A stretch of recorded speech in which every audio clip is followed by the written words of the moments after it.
sir. We are the group 4. I am Deck Cadet Kavaji Mashbilbi. And I'm the cadet, Johnny Dinsing. And I'm the cadet, Fernandez Elviani A.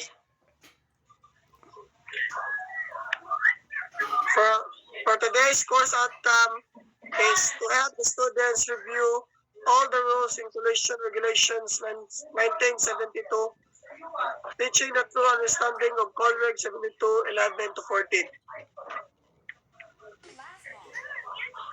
And our learning exam is teaching true understanding of Code Reg 72.11-14 and gaining knowledge of the Code Reg 72.11-14.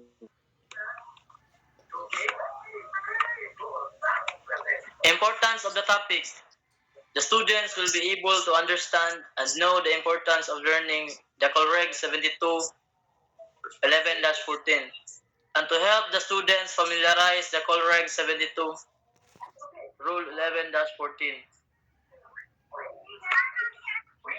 There are differences between the U.S. international and versions of Code Regs, but rules 11 and 12 are the same both the U.S. inland and the international versions. Rules 11 and 12 are in Part B in the steering and sailing rules. Section 2, conduct of vessels in sight of one another. Rules in this section apply to vessels in sight of one another. What this means is we can see each other vessels in our own naked eyes without the use of any aid, instruments, or equipments. But these rules cannot be applied in fog situation. So in restricted visibility, we can't see each other with our naked eyes.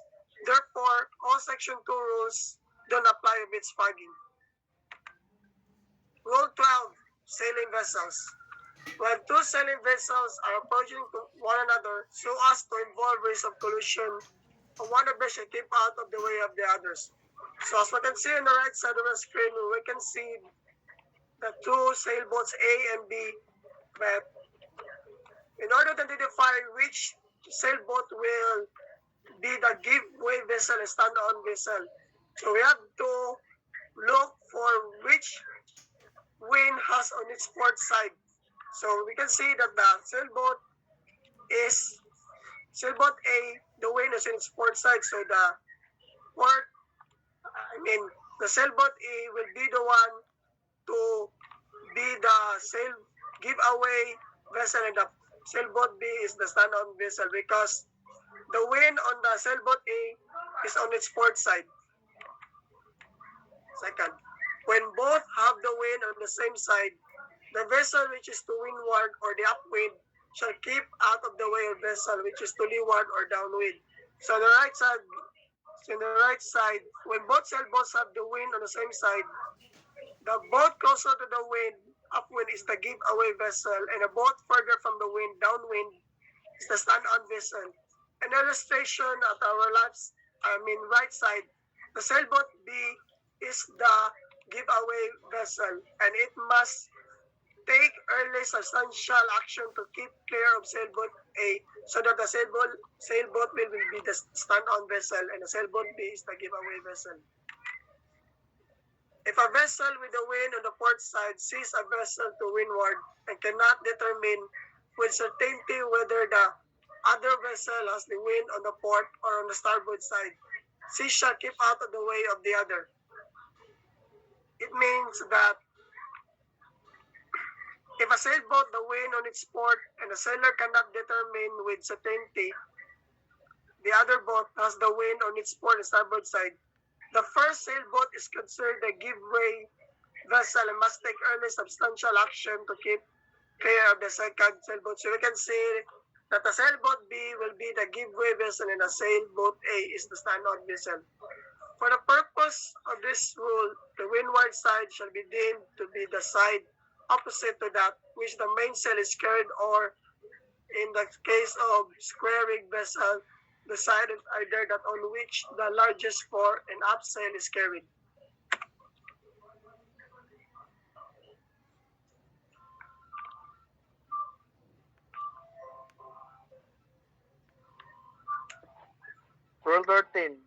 overtaking. Rule 13 governs overtaking situations and state that any vessels overtaking any other shall keep out of the way of the vessel being overtaken. These rules apply to all vessels, not just power-driven vessels, as is the case in crossing and head-on situation. A. Notwithstanding anything contained in the rules of part section 1 and 2, any vessels overtaking any other shall keep out of the way of the vessel being overtaken. Meaning it does not make difference whether any ship ahead of the own vessel has permitted by signaling that overtaking may take place. As far as the rules are concerned, especially Rule 13, the overtaking vessel is duty to bound to keep clear. Second, a vessel shall be deemed to be overtaking when coming up with another vessel from direction more than 22.5 degree above the beam. This that is in such position with reference to the vessel overtaking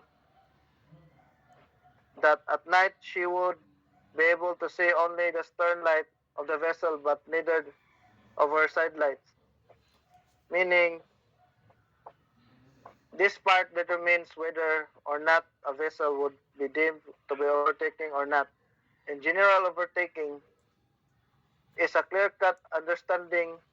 However, in certain circumstances, it becomes difficult to judge whether a ship is overtaking or not. So this part clarifies what is overtaking. And letter C. When a vessel is in any doubt as to whether she is overtaking another, she shall assume that this is the case and act accordingly. Meaning, again, the same instruction when in any doubt whether a vessel is overtaking or not, it is accepted that the vessel is overtaking.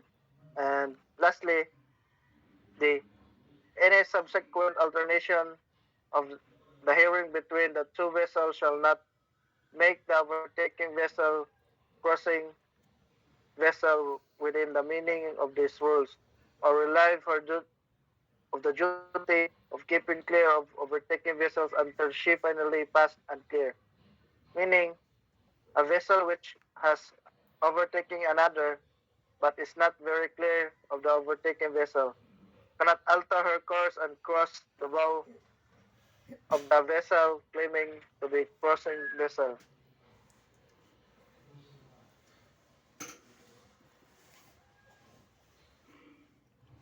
Rule 14. Head-on situation. When two power-driven vessels are meeting on reciprocal or nearly reciprocal courses, so as to involve risk of collision, each shall alter her course to starboard, so that each shall pass on the port side of the other. It means when the vessels are ahead on perfectly, the thing to remember is that when the vessels are nearly on reciprocal courses, then the two vessels are asked to alter course to starboard. An early reciprocal course would deem that the vessels would be passing very close to each other, and the situation can become a close quarter situation when the ships are quite close. Paragraph B. Such a situation shall be deemed to exist when a vessel sees to the other ahead or nearly ahead, and by night she could see the masthead lights of the other in a line or nearly in a line, and her both side lights, and by day she observes the corresponding aspect of the other vessel. Meaning, the rule is very clear about the sightings and has explained what is to be termed as head-on. A number of cases have come about when this basic rule is forgotten and the watchkeeper relies on the ARPA to give him the CPA. The radar and the ARPA are assistances for the watchkeeper and do not replace the rules instructions. Paragraph C. When a vessel is in any doubt as to whether such a situation exists, she shall assume that it does exist and act accordingly. It means, again, the same word, the so even if the CPA as per the ARPA is marginal, but a positive figure, the determination of head on would still be by this rule of citing. That's all. Thank you.